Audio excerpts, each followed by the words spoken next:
আসসালামু আলাইকুম রহমতুল্লাহ। আজকে আমরা সমাধান করব অনুশীলনী 16.3-এর 7 নং প্রশ্ন। তো 7 নংয়ে বলা হয়েছে একটি গাড়ির চাকার সামনের ব্যাস 2.5 সেন্টিমিটার এবং পিছনের ব্যাস পিছনের চাকার ব্যাস 35 সেন্টিমিটার। পিছনের চাকার এখানে একটা চাকা হবে, পিছনের চাকার ব্যাস 35 সেন্টিমিটার। 88 মিটার পথ যেতে সামনের চাকা পিছনের চাকা অপেক্ষা কত পূর্ণ সংখ্যক বার বেশি ঘুরবে? তো আমাদের এখানে সামনের চাকা এবং পিছনের চাকা দুইটার পরিধি বের করে নিতে হবে। এরপর নিয়ে আমরা এই 88 মিটারকে সেন্টিমিটারে নিয়ে গিয়ে তারপর ভাগ করলে আমরা আমাদের উত্তরটা পেয়ে যাব। তো আমরা লিখতে পারি এখানে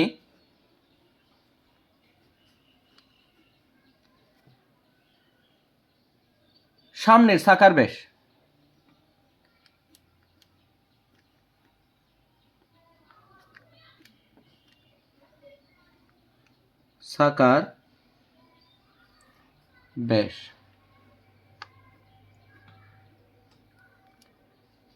তাইলে সামনের চাকার ব্যাস কত? 28 সেন্টিমিটার। আমরা জানি ব্যাসকে যদি 2 দ্বারা ভাগ করি তাহলে ব্যাসার্ধ পাওয়া যায়। তো লিখতে পারি সামনের চাকার ব্যাসার্ধ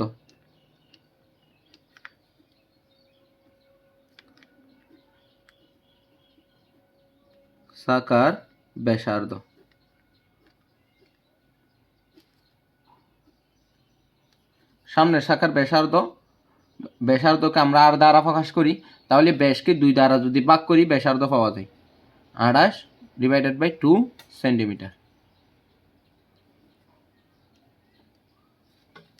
তাহলে 28কে যদি 2 দ্বারা ভাগ করি 14 হয়, 14 দুগুণ 28,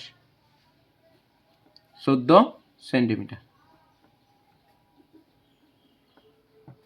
সুতরাং সামনের চাকার ব্যাসার্ধ আমরা একেবারে সামনের চাকার পরিধিটা বের করে নিব। সামনের চাকার পরিধি, সামনের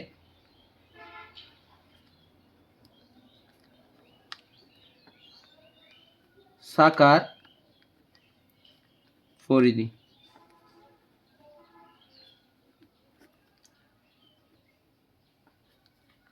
তাইলে পরিধি সমান 2πr। তাহলে 2-র জায়গায় 2, পরিধির ফাইয়ের মান 3.1416, আর এর মান হচ্ছে 14। এই মানগুলো যদি আমরা গুণ করে নিই তাহলে হয় 2 × 3.1416 গুণ 14, তাহলে হয় 87.9648 সেন্টিমিটার।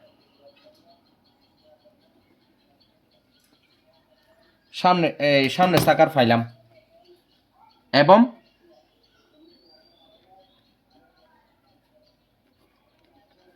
পিছনের চাকার ব্যাস, পিছনের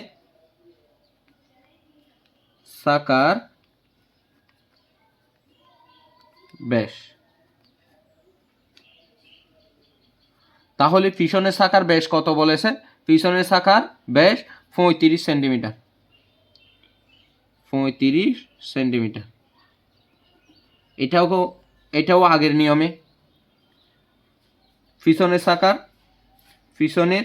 চাকার ব্যাসার্ধ, যেহেতু চাকা দুইটা তাহলে ব্যাসার্ধ দুইটা, ব্যাসার্ধ একটাকে আর দ্বারা প্রকাশ করলে আরেকটাকে বড় হাতের আর দ্বারা প্রকাশ করব সমান। তো ব্যাসকে 2 দ্বারা ভাগ করলে ব্যাসার্ধ পাওয়া যায় 35/2 সেন্টিমিটার। এখন আমরা 35কে 2 দ্বারা ভাগ করলে 17.5 পাই, 17.5 সেন্টিমিটার। তো লিখতে পারি সুতরাং পিছনের চাকার পরিধি পিছনের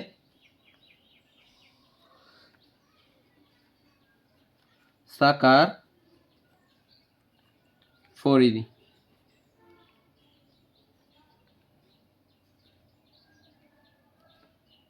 তাহলে পরিধি 2 আর এটা হবে বড় হাতের আর।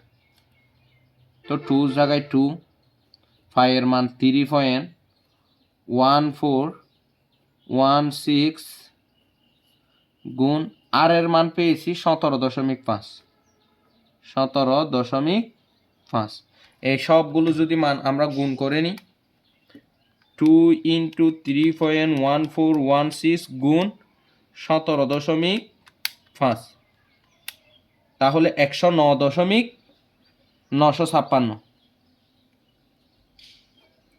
109.956 সেন্টিমিটার পাইলাম।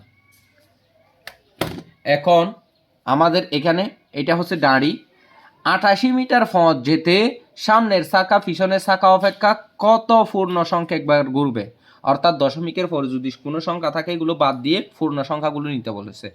তো আমরা জানি কি এগুলো যেহেতু পরিধিগুলো যেহেতু সেন্টিমিটার আছে, এটা মিটার আছে 88 মিটার, তাহলে মিটারকে আগে আমরা সেন্টিমিটার নিয়ে যাব। তো আমরা লিখতে পারি জানি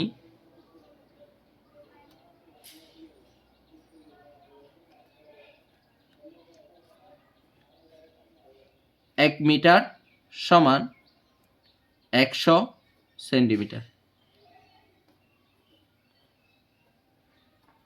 সুতরাং যেহেতু 88 সেন্টিমিটার বলেছে 88 মিটার বলেছে, তাইলে 88 মিটার সমান 88কে আমরা 100 দ্বারা গুণ করতে পারি সেমি। তো 88কে 100 দ্বারা গুণ করলে হয় 88 একে 88 শূন্য 2টা, অর্থাৎ 8800 সেন্টিমিটার পাইলাম। তো যেহেতু সামনে চাকার পরিধি 87.9648 সেন্টিমিটার, তার মানে 87.9648 সেন্টিমিটারের সামনের চাকা একবার ঘুরে, আর পিছনের চাকা ঘুরে 109.956 সেন্টিমিটার, মানে সেন্টিমিটার একবার ঘুরে। তো আমরা এখন লিখতে পারি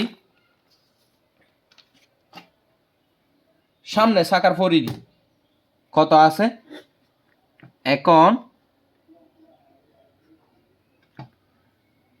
87.9648 সেন্টিমিটার পথ যেতে সামনে চাকা ঘুরে। তো আমরা লিখতে পারি 87.9648 সেমি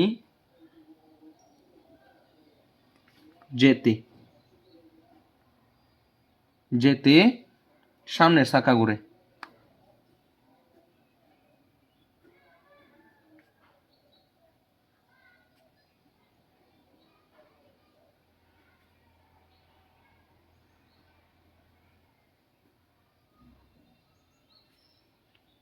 সমান একবার।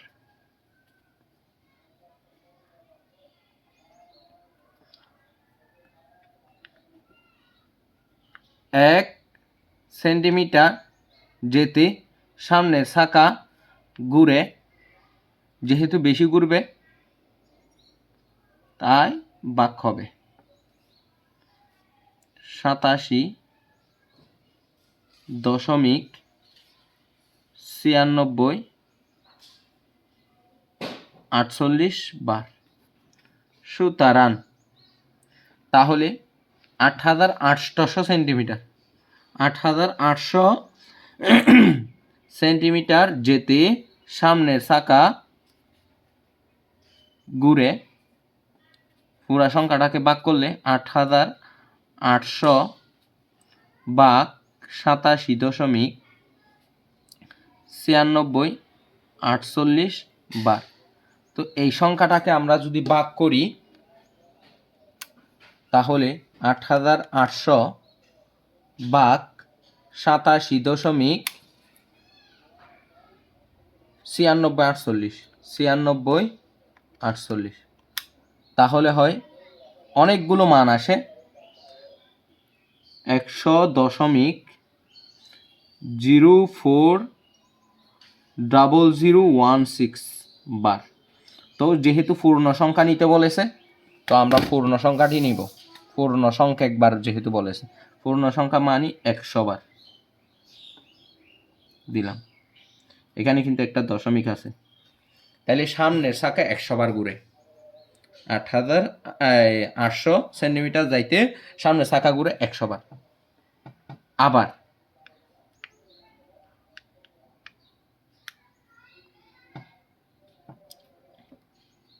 পিছনের শাখার ব্যাস কত?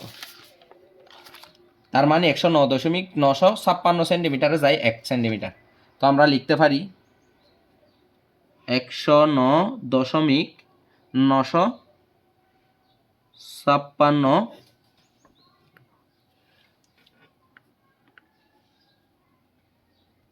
সেমি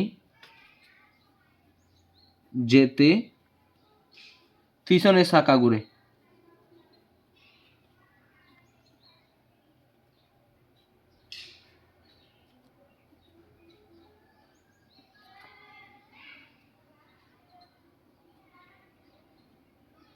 ঘুরে সমান একবার।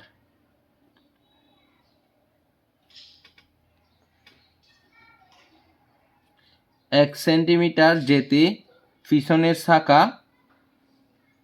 ঘুরে সমান, যেহেতু বেশি যাবে তাই ভাগ হবে 1 দ্বারা, এর সংখ্যাটাকে ভাগ হবে 109.956 বার। সুতরাং তাইলে 8800 সেন্টিমিটার যেতে পিছনের শাখা ঘুরে ইকুয়াল টু, তাহলে ভাগ করে দিব 1 ভাগ 8800 109.956 বার হবে এখানে। তো এই পুরা সংখ্যাটাকে আমরা যদি ভাগ করি 8800 ভাগ 109.956 তাহলে হয় 80। অনেকগুলো সংখ্যা আসে, আমরা 80.3201281। তো যেহেতু পূর্ণ সংখ্যাটা নিতে বলেছে আমরা 80 বার নিব, অর্থাৎ 80 বার। এখন আমাকে বলা হয়েছে যে পথ যেতে সামনের শাখা পিছনের শাখা অপেক্ষা কত পূর্ণ সংখ্যা একবার ঘুরবে, অর্থাৎ সামনের শাখাটি পিছনের শাখা থেকে কত বেশি বার ঘুরবে। তো আমরা লিখতে পারি সুতরাং সামনের শাখা পিছনের শাখা অপেক্ষা বেশি ঘুরে। সুতরাং অর্থাৎ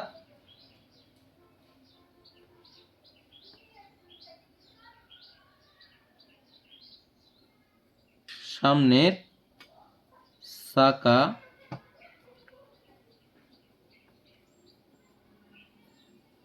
পিছনের শাখা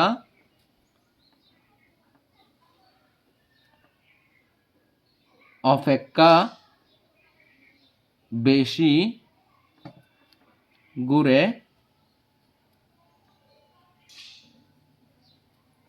সমান।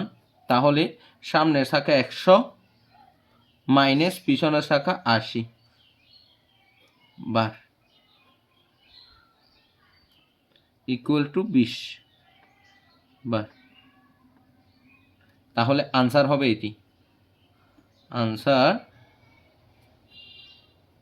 20 বার। এটি আমাদের সম্পূর্ণ অঙ্ক। অঙ্কের প্রথম অংশ হচ্ছে এটি, আর দ্বিতীয় অংশ হচ্ছে এটি। ধন্যবাদ। এখন আমরা সমাধান করব 16.3-এর 8 নং প্রশ্ন। তো 8 নংয়ে বলা হয়েছে একটি বৃত্তের পরিধি 220 মিটার। ওই বৃত্তে অন্তর্লিখিত বর্গক্ষেত্রের বাহুর দৈর্ঘ্য নির্ণয় করো। বর্গক্ষেত্রের বাহুর দৈর্ঘ্য, বর্গক্ষেত্রের বাহুর দৈর্ঘ্য, এখানে বর্গক্ষেত্র দুইটা হয়ে গেছে, বর্গক্ষেত্রের বাহুর দৈর্ঘ্য নির্ণয় করো। তো আমাদের একটা বৃত্ত আঁকতে হবে। একটা বৃত্ত আঁকলাম, আপনারা কম্পাস দ্বারা এঁকে নেবেন।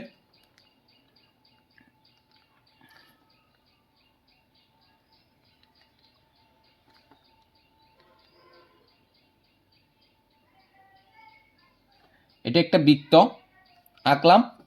তো বৃত্তের ভিতরে অন্তর্লিখিত একটা বর্গক্ষেত্র বলেছে, আমরা একটা অন্তর্লিখিত বর্গক্ষেত্র আঁকলাম। অন্তর্লিখিত একটি বর্গক্ষেত্র আঁকলাম। তো এই বর্গক্ষেত্রের বাহুর দৈর্ঘ্য আমাদেরকে নির্ণয় করতে বলেছে। তো আমরা বর্গক্ষেত্রের মধ্যে, এই বর্গক্ষেত্রের মধ্যে একটা কর্ণ এঁকে নিলাম। এটা একটি কর্ণ, আমি এগুলোর নাম দিব এ, বি, সি, ডি। কর্ণ হচ্ছে বিডি। তো আমাদেরকে কি বলছে, একটি বৃত্তের পরিধি 220 মিটার। পরিধি মানে এই সাফের, পুরাটা সাফের মান হচ্ছে 220 মিটার। ওই বৃত্তে অন্তর্লিখিত বর্গক্ষেত্রের যে বাহুর দৈর্ঘ্য, অর্থাৎ এই বাহুগুলোর মান নির্ণয় করতে বলেছে। এই বাহুগুলো প্রত্যেকটা সমান, প্রত্যেকটা সমান। আমরা যে কোনো একটা বাহুর দৈর্ঘ্য নির্ণয় করব। এখন বাহুর দৈর্ঘ্য নির্ণয় করার আগে আমাদের লিখতে হবে দড়ি, বা মনে করি দড়ি, এইটা একটা বৃত্ত, যার কেন্দ্র মনে করেন এটা। তাহলে বৃত্তের পরিধি, তাহলে বৃত্তের ব্যাসার্ধ, আমরা বৃত্তের ব্যাসার্ধটা ধরে নিব। বৃত্তের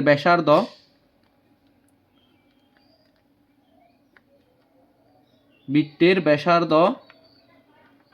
সমান আর ধরে নিলাম আমরা। তাহলে বৃত্তের পরিধি কত? বৃত্তের পরিধি অর্থাৎ ডি সমান 2r, 2πr। বৃত্তের পরিধি 2πr। তো আমরা লিখতে পারি বৃত্তের পরিধি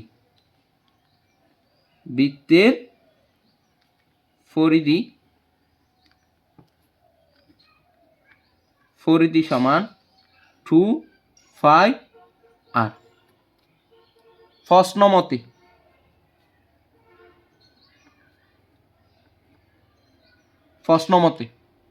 বৃত্তের পরিধি এখানে কত বলেছে? বৃত্তের পরিধি 220 মিটার। তো আমরা বৃত্তের পরিধি সূত্র 2πr ইকুয়াল টু 220 ধরতে পারি। 2πr হচ্ছে বৃত্তের পরিধি, আর 220 এটা হচ্ছে মান দিলাম। এখান থেকে আমরা পরিধিটা বের করে নিব, যে ব্যাসটা বের করে নিব। ব্যাস কি? বৃত্তের পরিধি যদি, বৃত্তের ব্যাসার্ধ যদি আর হয়, তাহলে বৃত্তের ব্যাস হবে ডি সমান 2r। 2r মানে বৃত্তের ব্যাসার্ধকে 2 দ্বারা গুণ করলে তাহলে ব্যাস পাওয়া যায়। তো আমরা এখান থেকে 2rটা রেখে দিবা। 2r মানে হচ্ছে বৃত্তের ব্যাস, 2r হচ্ছে বৃত্তের ব্যাস। তো ফাই দ্বারা এই 220কে আমরা ভাগ করে দিব ফাই দ্বারা। আবার বলছি, 2r যে কথা, বৃত্তের ব্যাস একই কথা। আমরা জানি ডি সমান, বৃত্তের ব্যাস ডি সমান 2r, এটা আমরা জানি। তো বৃত্তের ব্যাস তো 2r যে কথা, ডি একই কথা, ডি মানে বৃত্তের ব্যাস। তো আমরা লিখতে পারি বা 2r ইকুয়াল টু 220, ফাইয়ের মান 3.1 1416। তো এখানে লিখতে পারি যে 220কে আমরা 3.1416 দ্বারা ভাগ করলে অনেকগুলো মান আসে। আমরা সেখান থেকে দশমিকের পরে 3 সংখ্যা নিব। 70.028 আছে, 8 পর্যন্ত নিলাম আমরা, 0 to 8 এতটুকু নিলাম। এটা হচ্ছে বৃত্তের পরিধি। সুতরাং 2r সমান আমরা পাইলাম 2r মানে ব্যাস মানে পাইলাম 70.02। তো ব্যাস মানে কি? বৃত্তের ব্যাস। আমরা জানি বৃত্তের ব্যাস বৃত্তের কেন্দ্র থেকে বরাবর কোন রেখা বৃত্তের এই চাপ থেকে ওই চাপে যদি স্পষ্ট করে সেটি হচ্ছে কেন্দ্র। এখন বিডি, এটা একটা চাপ, আবার ওই বর্গক্ষেত্রের জন্য বিডি হচ্ছে একটি কর্ণ। তাহলে বিডি একটা ব্যাস, তাহলে বিডির মান পাইলাম আমরা 70.08। তাহলে বৃত্ত যদি হিসাব করি তাহলে বিডি হবে ব্যাস, আর যদি ওই বর্গক্ষেত্র হিসাব করি বিডি হবে কর্ণ। অর্থাৎ এই বিডির মান পাইলাম আমরা 70.8। তো আমরা লিখতে পারি যেহেতু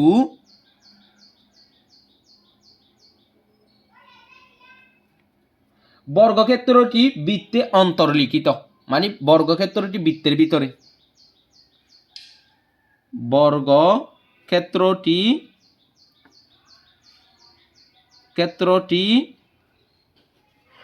বর্গক্ষেত্রটি বৃত্তের অন্তর্লিখিত।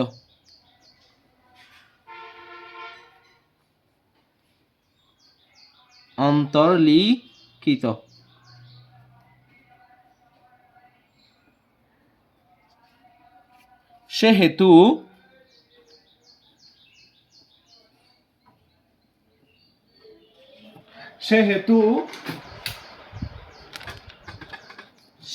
বর্গের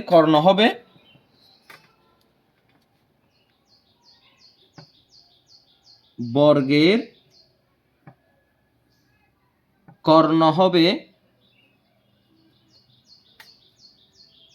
ব্যাসের সমান।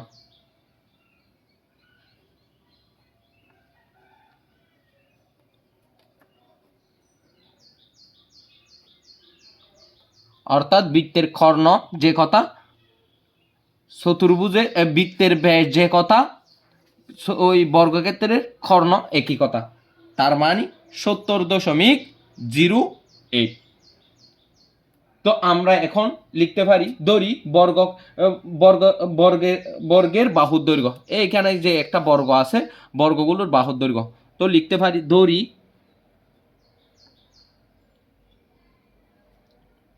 বর্গক্ষেত্রের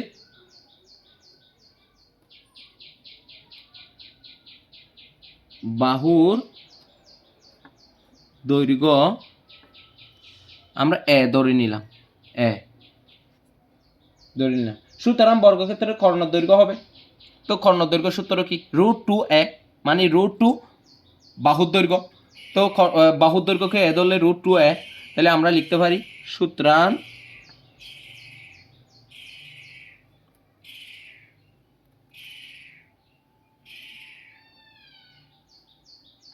বর্গক্ষেত্রের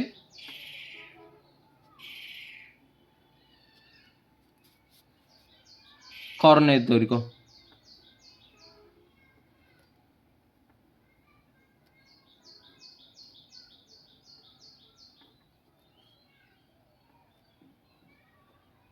√2a। তো √2a কর্ণ দৈর্ঘ্য, বর্গক্ষেত্রের কর্ণ দৈর্ঘ্য। এই বর্গক্ষেত্রটি যদি ABCD বর্গক্ষেত্রের কর্ণ যদি BD হয়, তাহলে BDর মান পেয়েছি আমরা ওই যে বৃত্ত হিসাবে 2r সমান 70.08। তো আমরা প্রশ্ন মতে লিখতে পারি, প্রশ্ন মতে আমরা কিন্তু এর মান বের করবো। প্রশ্ন মতে কর্ণ দৈর্ঘ্য কত? √2 এ ইকুয়াল টু, তাহলে কর্ণর দৈর্ঘ্য যদি 70.028 হয়, তাহলে আমরা লিখতে পারি 70.028। তো এখান থেকে আমরা এর মানটা বের করে নিব।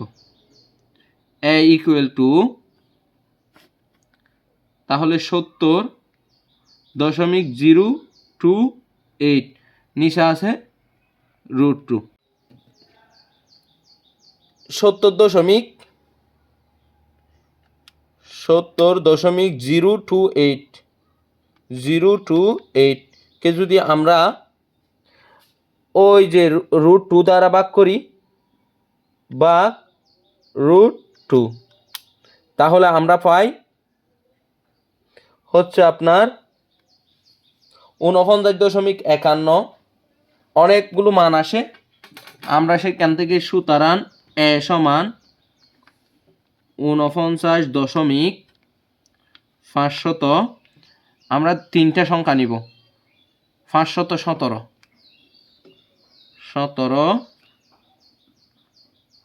মিটার। এটা যেহেতু মিটার আছে, মিটার নিব। তো যেহেতু দশমিকের পর অনেক সংখ্যা বাদ দিছি, তাহলে প্রায় লিখে দিব।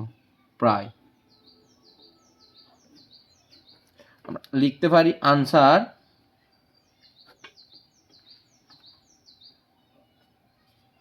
বর্গক্ষেত্রের বাহুর দৈর্ঘ্য, বর্গক্ষেত্রের বাহুর দৈর্ঘ্য, তাহলে কত পাই? 49.517 মিটার প্রায়।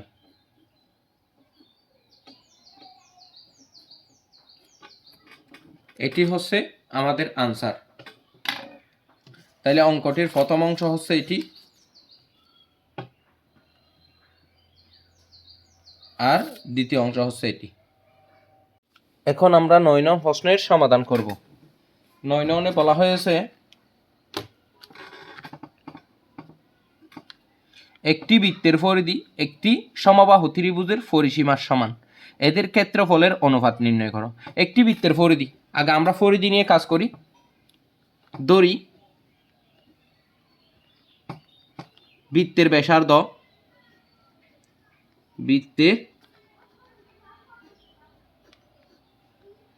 ব্যাসার্ধ সমান r, তাহলে বৃত্তের পরিধি হচ্ছে 2πr। সুতরাং বৃত্তের পরিধি সমান 2πr। আবার বৃত্তের পরিধি আমরা পাইলাম, একটি সমবাহু ত্রিভুজের পরিসীমা সমান। এবার সমবাহু ত্রিভুজ মানে যে ত্রিভুজের তিনটি বাহু সমান তাকে সমবাহু ত্রিভুজ বলে। আমরা বলতে পারি এই সমবাহু ত্রিভুজের বাহুর দৈর্ঘ্য। আবার সমবাহু ত্রিভুজের বাহুর দৈর্ঘ্য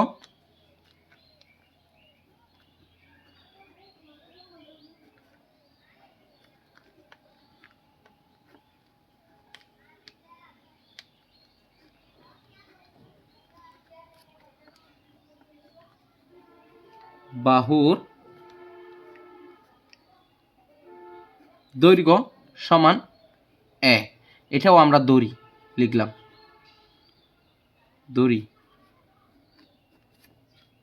তাহলে সমবাহু ত্রিভুজের পরিসীমা হবে, আমরা জানি ত্রিভুজের পরিসীমা সমান 3 বাহুর যোগফল, তাহলে 3টা এ যোগ করলে 3a। সুতরাং সমবাহু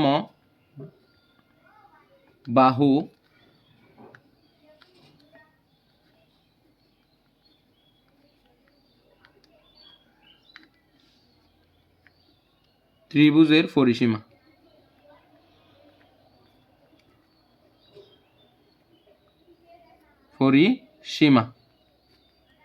ইকুয়াল টু, তাহলে পরিসীমা হবে 3a। তো কি বলেছে? একটি বৃত্তের পরিধি একটি সমবাহু ত্রিভুজের পরিসীমার সমান। তো আমরা লিখতে পারি প্রশ্ন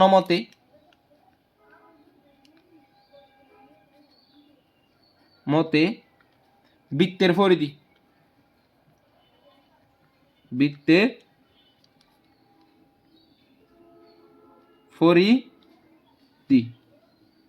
সমান ত্রিভুজের পরিসীমা।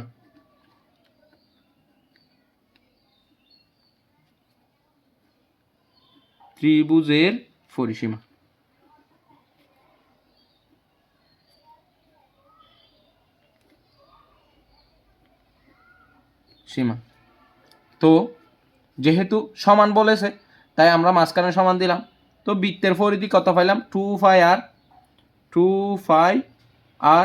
ইকুয়াল টু ত্রিভুজের পরিসীমা কত পাইলাম 3a। এখান থেকে আমরা আরটা রেখে এটাকে ভাগ করে দিতে পারি 3a ডিভাইডেড বাই আর যদি নিয়ে নিই এখানে 2π। সুতরাং আর সমান অর্থাৎ বৃত্তের ব্যাসার্ধ আর সমান আমরা পাইলাম 3a ডিভাইডেড বাই 2πa। এখন আমরা এদের ক্ষেত্রফলের অনুপাত, এখন আমরা বৃত্তের ক্ষেত্রফল আর ত্রিভুজের ক্ষেত্রফল এটা নির্ণয় করব। আবার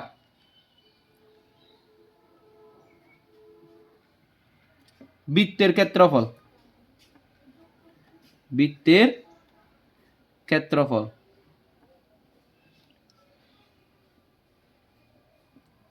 সমান ফাই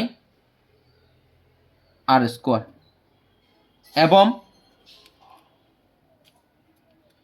ত্রিভুজের ক্ষেত্রফল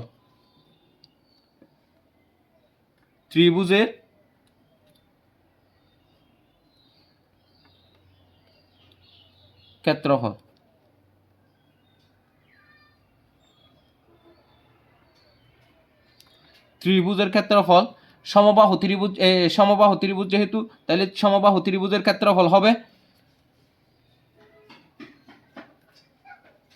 এখন যে ফাই এর উপর স্কোয়ার মানে ফাই স্কোয়ার।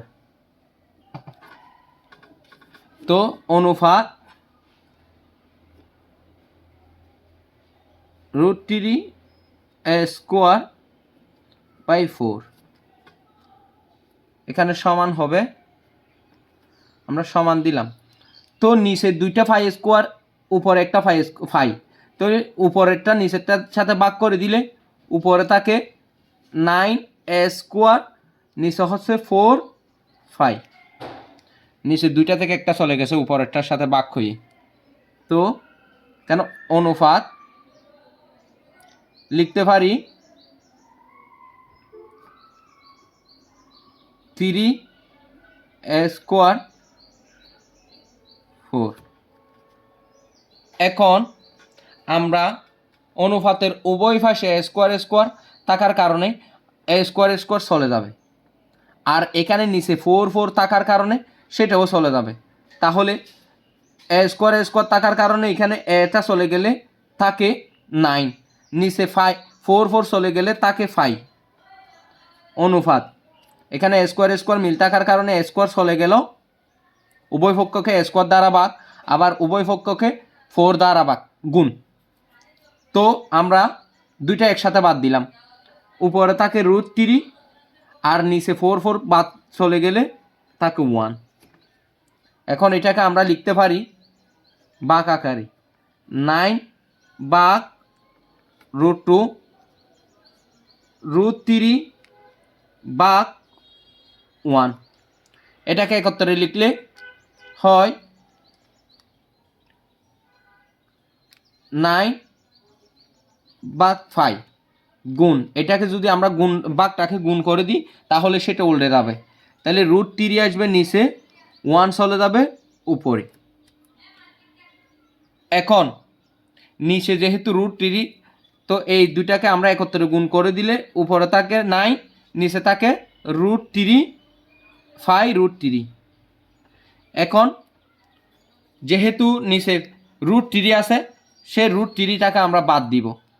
√3 যেহেতু নিচে থাকতে পারে না, আমরা উভয় পক্ষকে √3 দ্বারা গুণ করব, আর নিচেও √3 দ্বারা গুণ করলে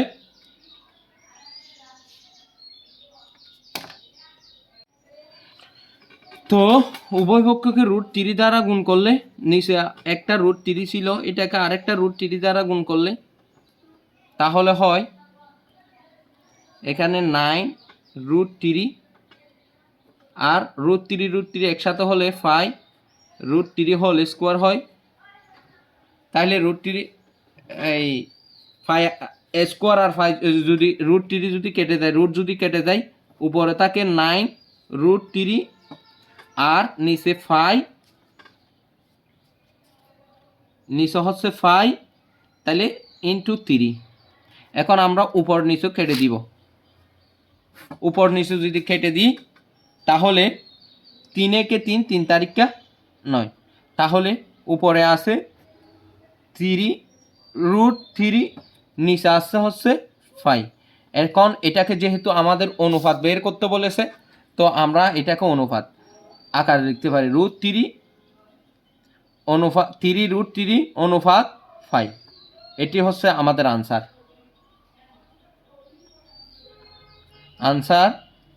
3√3 অনুপাত 5। এটি হচ্ছে আমাদের সম্পূর্ণ অঙ্ক। অঙ্কটির প্রথম অংশ হচ্ছে এটি, আর দ্বিতীয় অংশ হচ্ছে এটি। ধন্যবাদ সবাইকে। সালাম আলাইকুম।